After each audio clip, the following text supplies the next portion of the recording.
Hello viewers, आज हम बात करेंगे ज्यूस की एक ऐसी रिलीजियस प्रैक्टिस जिसमें कि वो बैक एंड फोर्थ मूव करते हैं। इसे कहा जाता है juice rock back and fourth. जैसे धर्मों में अलग अलग तरह की रिलीजियस प्रैक्टिसेस होती हैं, कस्टम्स होते हैं, ठीक उसी तरह से ज्यूस भी अपनी प्रेयर के दौरान बैक एंड फोर्थ मूव करते हैं, अपना फिजिकल मूवमेंट शो करते हैं उस प्रेयर में। तो ऐसा क्यों होता है? तो इसके कई सारे मायने हैं। हिस्टोरिकली कई सारी बातें रखी जाती हैं कि why Jews move back and forth. अब ज्यूस की ये जो रिलीजियस प्रैक्टिस है जिसमें वो बैक एंड फोर्थ मूव करते हैं अपनी रिलीजियस प्रैक्टिस के दौरान, इसे कहा जाता है शकलिंग इन यिडिश में इसे शकलिंग कहा जाता है, जिसमें कि ज्यूस रिलीजियस प्रेयर करने के दौरान मूवमेंट करते हैं, अपना फिजिकल मूवमेंट करते हैं। और ऐसा माना जाता है कि ज्यूस ये फिजिकल मूवमेंट अपनी प्रेयर के दौरान इसलिए करते हैं ताकि उनका कॉन्सेंट्रेशन बढ़ जाए। ज्यूस अपने कॉन्सेंट्रेशन को बढ़ाने के लिए, अपने माइंड को बिल्कुल कॉन्सेंट्रेट रखने के लिए इस तरह के फिजिकल मूवमेंट को करते हैं जिसमें वो बैक एंड फोर्थ मूव करते हैं। ऐसा कहा जाता है कि juice back and fourth move करके अपने आप को कॉन्सेंट्रेटेड रखने की कोशिश करते हैं और इस फिजिकल मूवमेंट से उनका कॉन्सेंट्रेशन बढ़ जाता है, जिससे कि उनका माइंड प्रैक्टिस के दौरान डिस्टर्ब नहीं होता और ये उन्हें हेल्प करता है भगवान के करीब जाने में। इसीलिए इस तरह की रिलीजियस प्रैक्टिस को किया जाता है जिसमें juice back and fourth move करते हैं, मतलब शकलिंग की जाती है। इवन ऐसा भी माना जाता है ज्यूस के रिलीजियस कस्टम में, उनकी एक बुक लिखी हुई है ऑल माई बैकबोन से टू यू।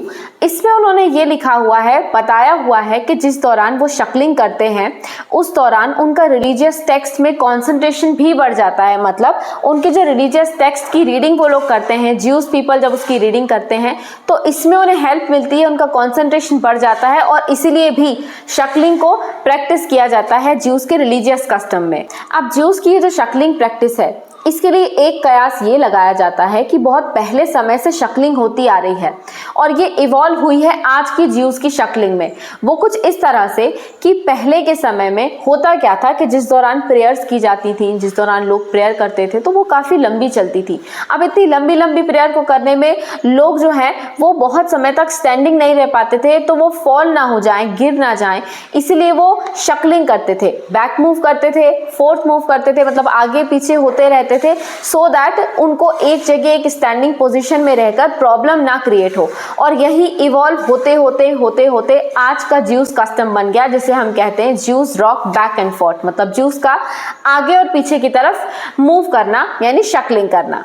अब वैसे तो जो ज्यूस की ये जो रिलीजियस प्रैक्टिस है शकलिंग, ये ज़्यादातर ज्यूस करते हैं, पर ये ऑर्थोडॉक्स ज्यूस में और हासिदिम में ज़्यादा पाई जाती है। अब शकलिंग से जुड़ी हुई एक चीज़ और आती है कि शकलिंग सिर्फ प्रेयर के दौरान नहीं होती, शकलिंग तोरा स्टडी के दौरान भी होती है। मतलब ज्यूस के रिलीजियस टेक्स्ट को स्टडी करना, जिसमें कि सबसे स्पेशल होता है तोरा। हेब्रू बाइबल के जो फर्स्ट 5 बुक्स हैं वो तोरा में आते हैं और उन्हें स्टडी किया जाता है और उनको स्टडी करने के दौरान जो ज्यूस हैं वो शकलिंग को प्रैक्टिस करते हैं। अब ज्यूस की इस रिलीजियस प्रैक्टिस का ओरिजिन इवन 8th सेंचुरी से भी ट्रेस किया जा सकता है, टैलमुडिक टाइम्स से।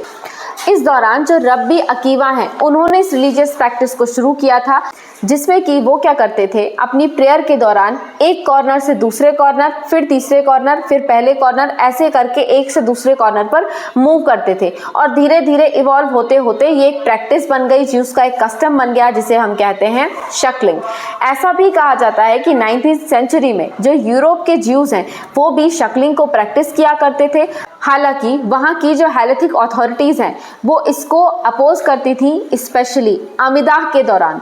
इवन प्रोफेट मोहम्मद ने भी इस शकलिंग प्रैक्टिस को नोटिस किया था और उन्होंने अपने फॉलोअर्स को मना कर दिया था कि शकलिंग को ना प्रैक्टिस करें अपनी रिलीजियस प्रैक्टिस के दौरान, अपनी प्रेयर के दौरान शकलिंग को कोई भी प्रैक्टिस ना करे, मतलब बैक एंड फोर्थ मूवमेंट ना करे, क्योंकि ये ज्यूस की रिलीजियस प्रैक्टिस है। अब 12th सेंचुरी में भी स्पेन में जो रब्बी यहूदा हालेवी हैं, उन्होंने देखा था कि जो ज्यूज हैं वो जिस दौरान बुक पढ़ते हैं तो वो बैक एंड फोर्थ मूव करते हैं, मतलब शक्लिंग को प्रैक्टिस करते हैं। होता क्या था, 10 या 10 से ज़्यादा ज्यूज एक साथ बुक पढ़ते थे एक ही, तो वो क्या करते थे, एक बात जाता था बुक के पास में, उस पर बेंट होता था टेक्स्ट पर, उसे रीड करके बैक मूव करता था, देन अगेन दूसरा वाला जाता था। तो इस तरह से ये जो बैक एंड फोर्थ मूवमेंट है ये एक रिलीजियस कस्टम में कन्वर्ट हो गया, जिसे हम कहते हैं Jews rock back and fourth. तो इस तरह से कई सारे कयास लगाए जाते हैं कि जो ज्यूज मूवमेंट करते हैं बैक एंड फोर्थ अपनी प्रेयर्स के दौरान, वो एक ज्यूज रिलीजियस कस्टम है एंड प्रोबेबली चीज़ों से इवॉल्व होते होते ज्यूज का एक रिलीजियस कस्टम बना है, जिसे हम कहते हैं Jews rock back and fourth.